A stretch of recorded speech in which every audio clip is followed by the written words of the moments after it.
Hello, welcome to the last video on this year's mock exam. Again, we're doing the 2018 AQA paper and we do the Hinduism route. So this one is about Hindu beliefs.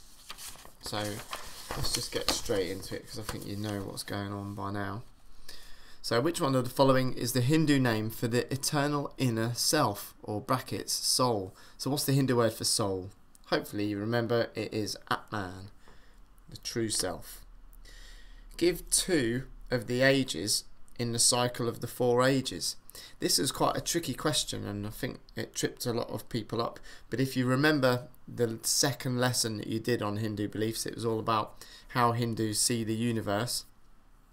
You remember that they believe that the universe is in a cycle of 4 ages, and you might remember what they are called, but basically they're all named after metals. So there's the gold age, or you could have the silver age, and that will get you 2 points.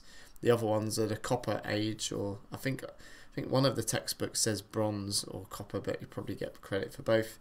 And then the age that we're in at the moment is the Iron Age, which is the sort of last one of the cycle before it all starts over again. Anyway, so you only need 2 of them to get the 2 marks. Anyway, let's move on. Explain 2 ways in which belief in the Trimurti influences Hindus today.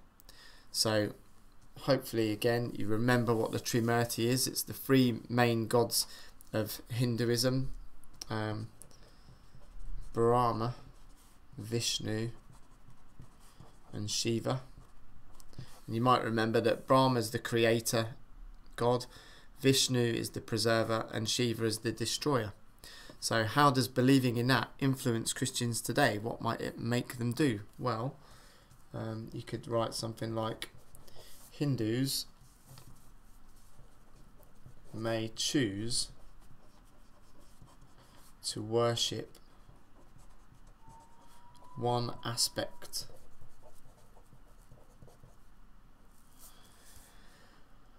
of God the most.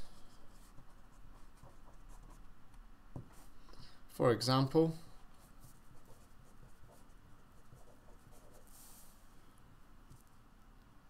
many Hindus, if you came on that trip to to the Hindu temple, you might remember that many Hindus view Vishnu as the most important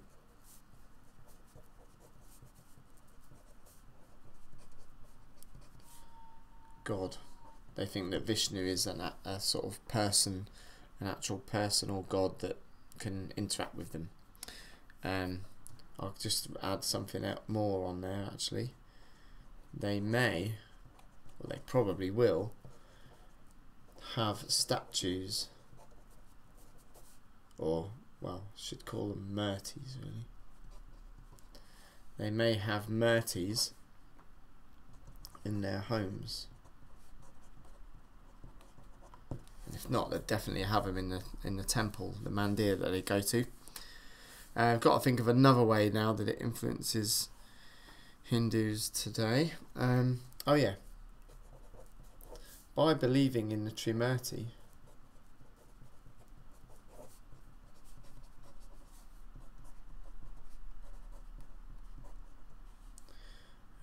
Hindus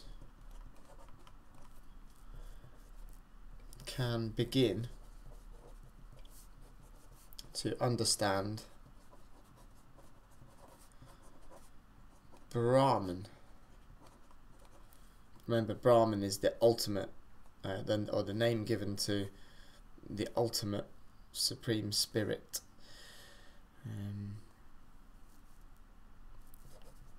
All murtis, or all deities, are aspects of Brahman.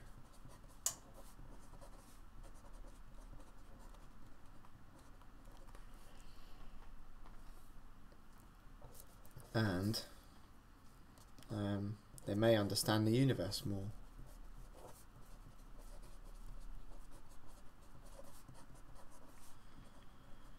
Remember that Hindus believe that Brahman pretty much is the universe, because the universe creates stuff, preserves it, and destroys. Everything in the universe gets created at some point. Every animal or, I don't know, element is created, gets preserved for a bit, and eventually everything is meant to be destroyed. So that's quite a lot to write there, but I think that would get 4 marks out of 4. Remember that showing these videos is only giving you some ideas of the kinds of things that you'd write to get all the marks. Remember that if you don't remember all of this stuff, just jot down what you do know. If you put a couple of things down there, you're going to get 2 marks out of 4, which is still pretty good. Anyway, this next question is a pretty tricky one actually. It's worth 5 marks, and it says explain 2 Hindu teachings about illusion, Maya. And I'm glad they sort of put that in brackets, because it might remind you again of the lesson where we went over that. And essentially all you need to do is just explain what that belief is, or 2 things about it. So Hindus believe that the world is an illusion. That's the first thing to say about it, that they believe that everything is an illusion. This is pretty good sort of thing to believe, really. If you believe in the stuff that modern physicists are coming out with, this is looking more and more likely. The material world is not as we believe it to be. We see objects as being solid and stuff like that, but really everything's made out of atoms that are mainly made of energy.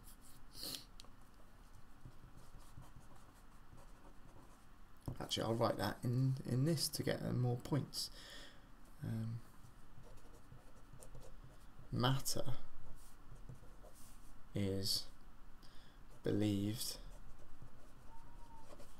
not to be real, as it is held together by energy and forces.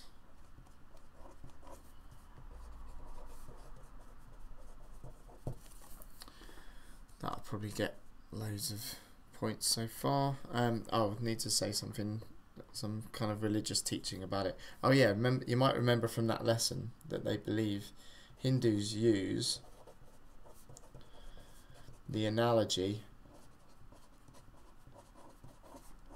of a rope which looks like a snake.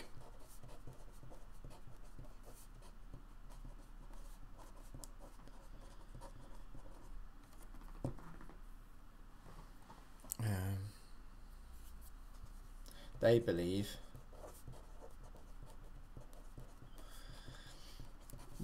that when we reach moksha,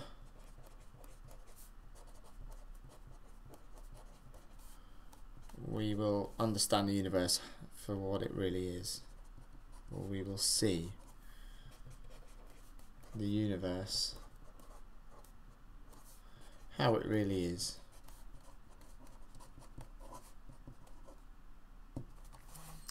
If you go on to do A-level religious studies, you'll learn about a philosopher called Plato that seems to sort of think along these lines as well, that the material world doesn't give us true knowledge because it's always changing and it's always different.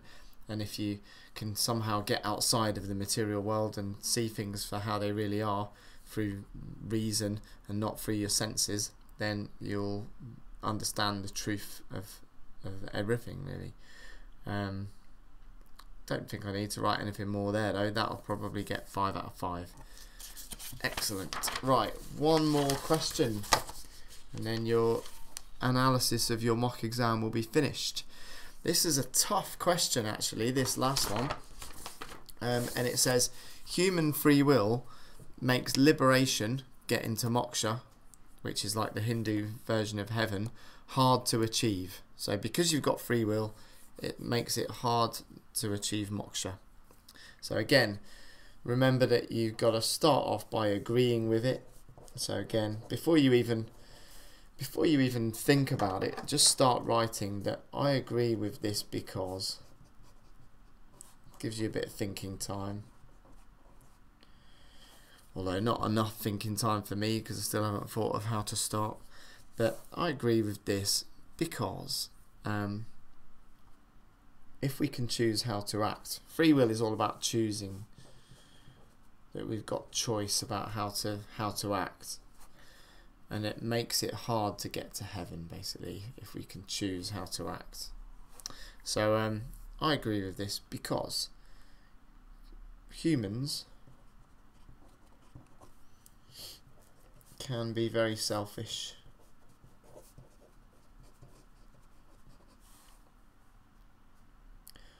Often we want to choose the easy way.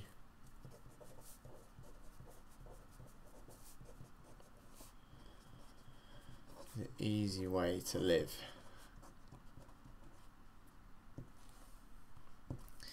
And this means that we give in to temptation, or this makes us give in to temptation. E.g., why bother working for 40 years to make loads of money when you could just nick it from a bank all in one go and do wrong things? I'm going to put it in a Hindu sense, and gain bad karma.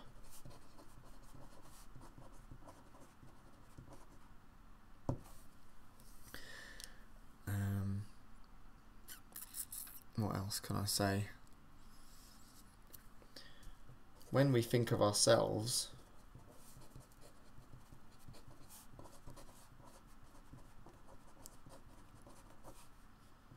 we are less likely to do stuff for other people.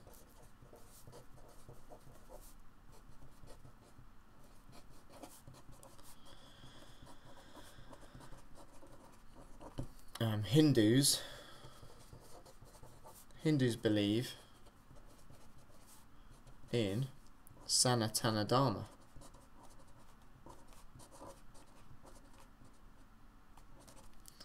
which means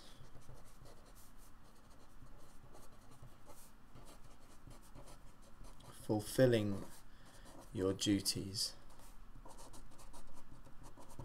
to God firstly, others.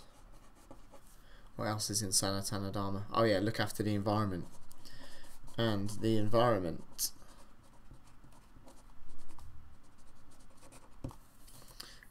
if you focus on yourself too much,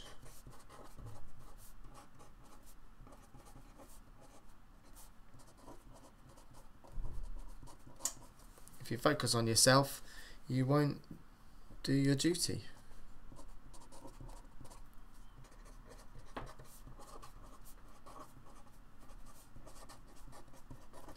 That's the thing about trying to be a good person or trying to follow a good sort of value system, is you have to want to do it.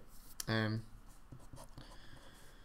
have to want to be a good person. No one can make you. They can make you say thank you and please and be nice, you know, with the threat of consequences, but you've got the choice. You have to want to choose to be good to make it happen, or to get to moksha.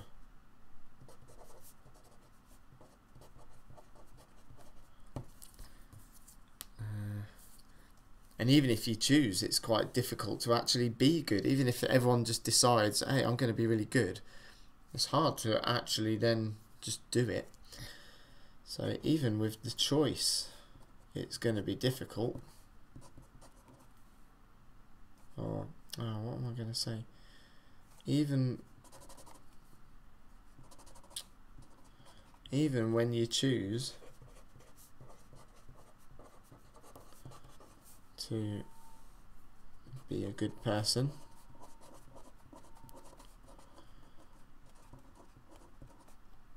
it is hard to do it.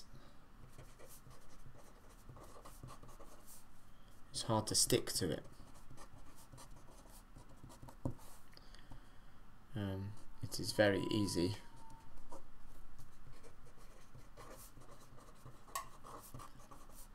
to be led astray. So the fact that we've got free will to choose what we do makes moksha very hard to achieve, because to get to moksha you've got to live a very good life. What am I going to say? That'll probably do.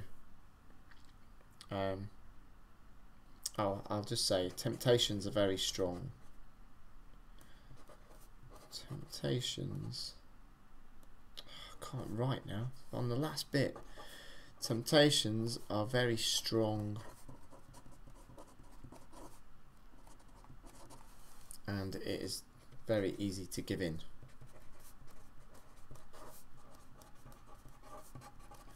It's very easy to choose to give in to them.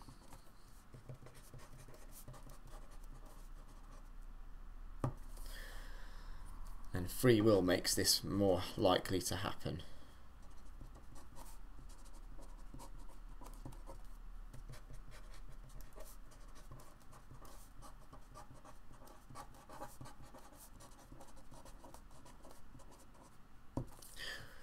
So yeah, I mean, in a way, we could act any way we want. I'm amazed that so many people just are still really good people. I mean, it's a good thing. I really like it, but I'm just amazed that there aren't more people just running around, just nicking whatever they want, getting whatever they want, and causing havoc. But thankfully, I think we're just lucky in the where you live, really. Some people might be doing that in some areas.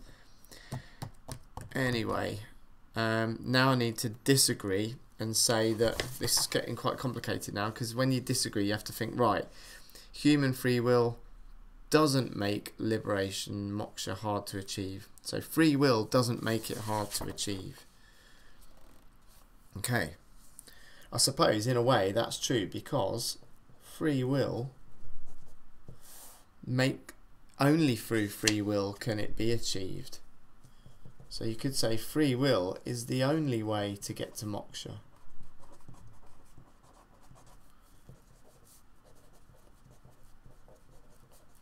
Good point. Right, I need to explain that a bit more, because otherwise it's not very clear. Why is free will the only way to get to moksha?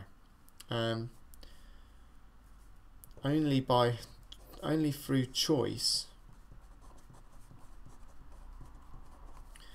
can our actions have moral value.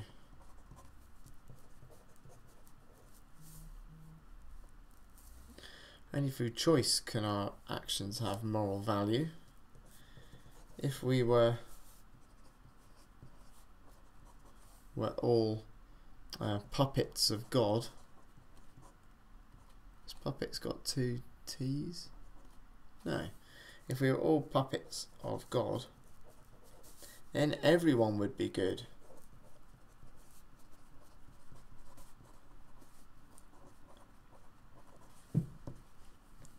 You can only get good karma when you make good decisions.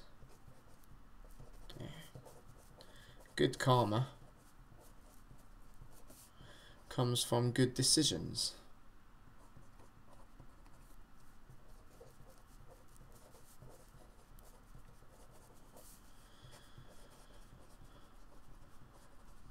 And if we have to be good, then it's not even a decision. So if we had no free will,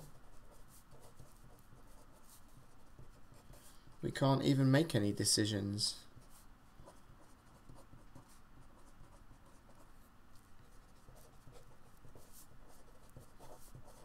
We're quite lucky as humans that we've got the capacity to have really good decisions and make really bad decisions. There's a lot of responsibility comes with that, but then it's generally a good thing. It makes us a lot better than other creatures. For example, what moral decision making can a worm do? Try and be an evil worm. What are you going to do? Just make the soil less nice for the farmer? Or try and be a good worm. What are you going to do? Just wriggle about a bit in the soil again. So animals, smaller animals, can't make any moral decisions really. So yeah, I'll just say something like that. We are blessed with being able to consider our actions.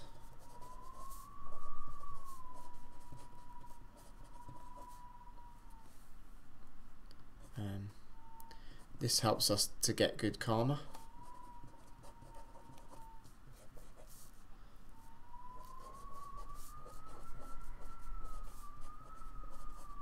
Which leads to moksha.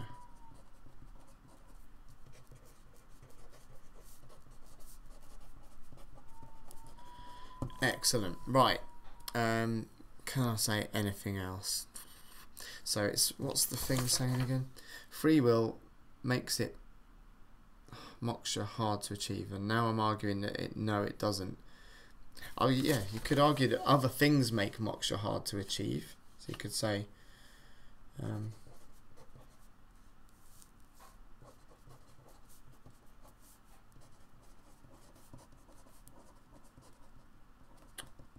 moksha is hard to achieve anyway, let alone even without free will.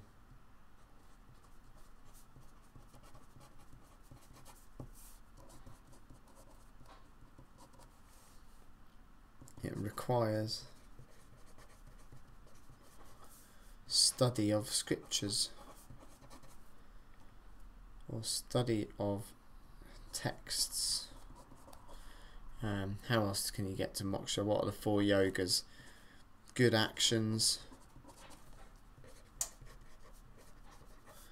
and worship. Say if you're born into a culture where we just don't do those things, you're going to find moksha very difficult to get through. So culture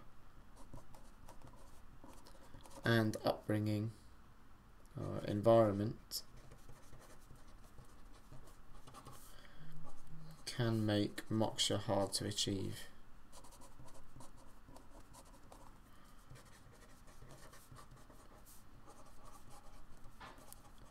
Even without considering free will.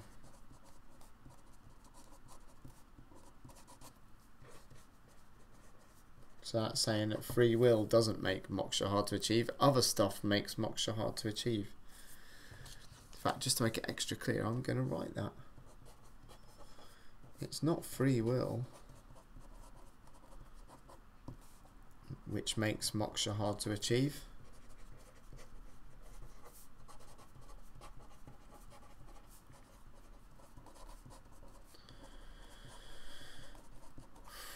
Other things, other factors make it hard to achieve.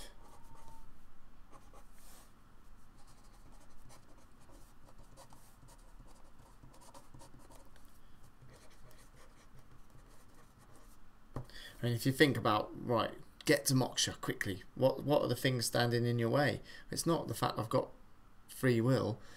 The things that standing in my way to get to moksha are, I don't know what it is, I don't know if it's even real, I don't know how to get to it, and might not even want to get to it.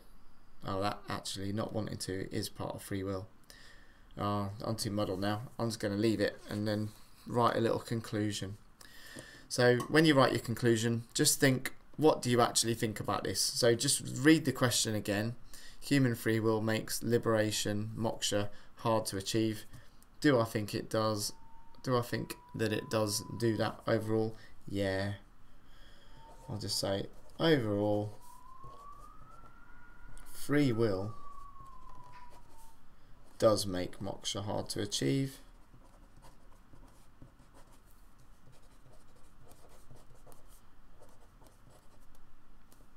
It's even spelled achieve wrong. No, I haven't. Human free will does make it hard to achieve moksha, as to get there requires discipline.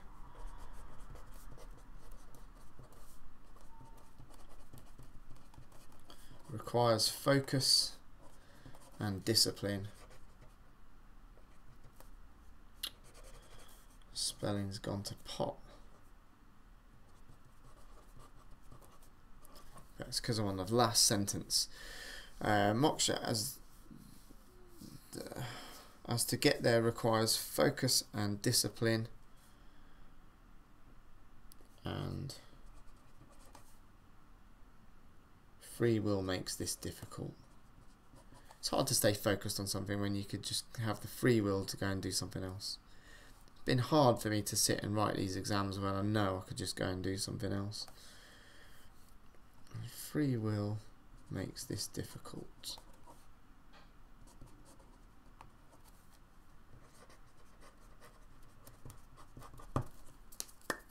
Rightio. So again, when you've done it, when you've finished, just have a quick check and go, did I get that right? What is an Atman? It's the soul. 2 ages, sorted. They might worship an aspect of the Trimurti and have a statue, and it helps them understand Brahman overall, because Brahman's the universe. Maya is thinking that the world isn't like it is, so it's like an illusion, and backs that up with the snake analogy. And then finally, you know you're onto a winner if you've got, you know, this amount of writing on a 12 marker, because you can tell there that as an examiner I would look at this paragraph and go, hey look, they're saying they agree here, and here's some quick points why. And then I turn over the page. It'd probably be helpful if I wrote I disagree here as well, because I also disagree because, and then some other reasons, and then if I see the word then down the bottom overall, all you've got to do is make sure that there are some good points in each of these sections, and you're pretty much going to be looking to award that candidate 12 marks for writing that much, as long as all the content's relevant and it's answering the question and it's arguing both sides and it's got some religious ideas in there. You can't go too far wrong. So if you've done that, in the real exam you'd have to do one more question, which is going to be about Hindu practices, and again that would take about 25 minutes, but you just use the same techniques. So as long as you've revised, just answer the questions in the same way. So after 3 videos about how to do well in a mock exam, if you've watched them all, wow, well done. I'm amazed you've got to this final bit, and I'm amazed I sat and just did an exam even though I had the free will not to do it. But anyway, well done for listening, and if you've liked the, or well, people probably don't like listening to an RE teacher talking about an RE exam, but if you do find it useful and you think, hey, I've learned a bit about how to do an RE exam well by listening to those 3 videos, and you want more of the same kind of thing, why don't you click on the other videos from the previous times where I've also explained how to do well in other mock exams. You'd have to be pretty bored to do that, but some of you probably are quite bored, so just do that. Just click on them, listen to them all, and then you'll do even better. Right, I'm going to go now. Thanks for listening. Bye.